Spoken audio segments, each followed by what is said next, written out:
Friends, நம்ம இன்றைக்கி ஒரு சுவையான பாஸ்தா பார்க்க போகிறோம். அதுக்கு ஸ்டவ் ஆன் பண்ணிக்கிட்டு ஃபஸ்ட்டு சுடு தண்ணி வச்சுட்டு நம்ம பாஸ்தாவை வேக வச்சு எடுத்துக்கலாம். பாருங்கள், தண்ணி நல்லா கொதிச்சு வந்துடுச்சு. இந்த நேரத்தில் நம்ம 2 டேபிள் ஸ்பூன் அளவுக்கு ஆயில் ஊற்றிக்கலாம். பாஸ்தா நல்லா சாஃப்டாக வெந்து வர்றதுக்காக.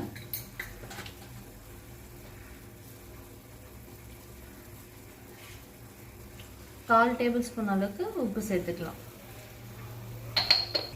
இப்போ நான் 1 கிளாஸ் அளவுக்கு பாஸ்தா எடுத்து வச்சுருக்கேன், அதை சேர்த்துக்கலாம்.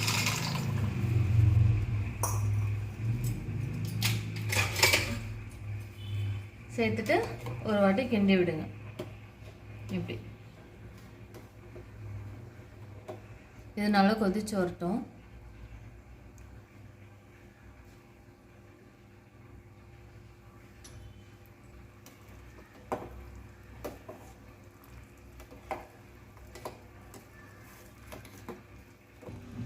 பாருங்க, பாஸ்தா நல்லா கொதிச்சு வெந்து வந்துருச்சு. நமக்கு இந்த அளவுக்கு அமுங்கினா போதும், அதிகமாகவும் வெந்துடக்கூடாது. பாருங்க, இந்த அளவுக்கு அமுங்கினா போதும். இப்போ நம்ம அடுப்பு ஆஃப் பண்ணிட்டு தனியாக ஃபில்டர் பண்ணி எடுத்துக்கலாம். பாருங்க, பாஸ்தா நல்லா வந்துருச்சு. இப்போ நம்ம தாளிச்சுக்கலாம். ஒரு கடாய் எடுத்துக்கிறேன்.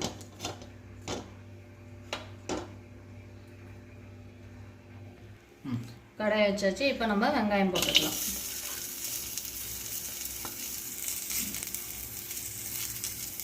அடுத்து எண்ணெய் சேர்த்துக்கலாம். எண்ணெய் நீங்கள் தேவையான அளவு சேர்த்துக்கோங்க.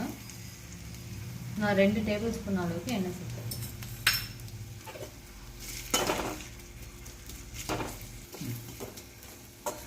வெங்காயம் நல்லா வணங்குற அளவுக்கு நம்ம வணக்கி விட்டுக்கலாம்.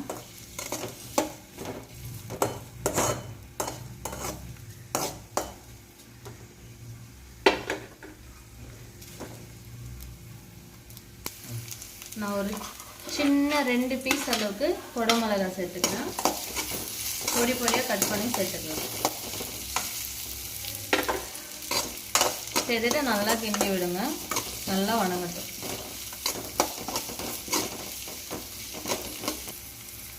ஸோ 1/2 டேபிள் ஸ்பூன் அளவுக்கு நம்ம இந்த எண்ணெயிலே நம்ம காஷ்மீரி சில்லி சேர்த்துக்கலாம்.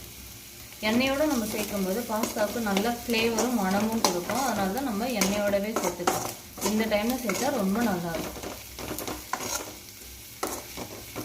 பச்சை வாசனை போகிற அளவுக்கு, அந்த மிளகாய் தூளோட வாசனை போகிற அளவுக்கு நம்ம வணக்கணும். இந்த நேரத்தில் நான் ஒரு தக்காளி வெட்டி வச்சுருக்கேன், அது சேர்த்துக்கலாம். எல்லாமே நம்ம பொடி பொடியாக சேர்த்துக்கலாம்.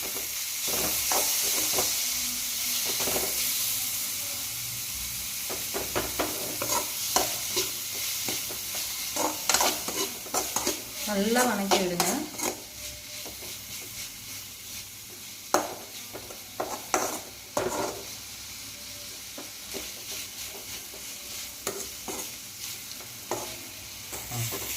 இந்த நேரத்தில் நான் 2 டொமேட்டோ சாஸ் குட்டி குட்டி பேக்கெட்ஸ் ஆட் பண்ணிக்கிறேன்.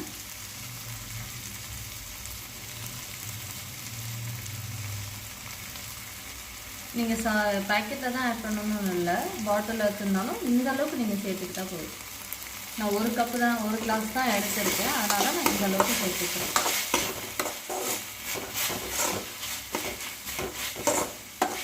நல்லா ஃப்ரை ஆகணும்.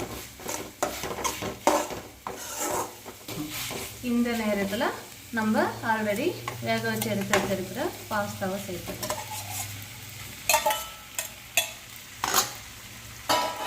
நான் தண்ணி இல்லாமல் வடித்து வச்சிருந்தேன், அந்த அளவுக்கு நம்ம சேர்த்துக்கணும். தண்ணியோடு சேர்த்தோம்னா அதுக்காக அது சுண்டுறதுக்காக நம்ம கொஞ்சம் நேரம் வெயிட் பண்ண வேண்டியதாக இருக்கும். அதனால் தண்ணி இல்லாமல் நல்லா ஃபில்டர் பண்ணி வச்சுக்கலாம். பாருங்கள், ஒரு சுவையான அருமையான பாஸ்தா ரெடி ஆகிடுச்சு. நமக்கு 10 நிமிஷத்தில் ரெடி ஆகிடுச்சு. நீங்களும் செஞ்சு பார்த்துட்டு கமெண்ட் பண்ணுங்கள். தேங்க்யூ.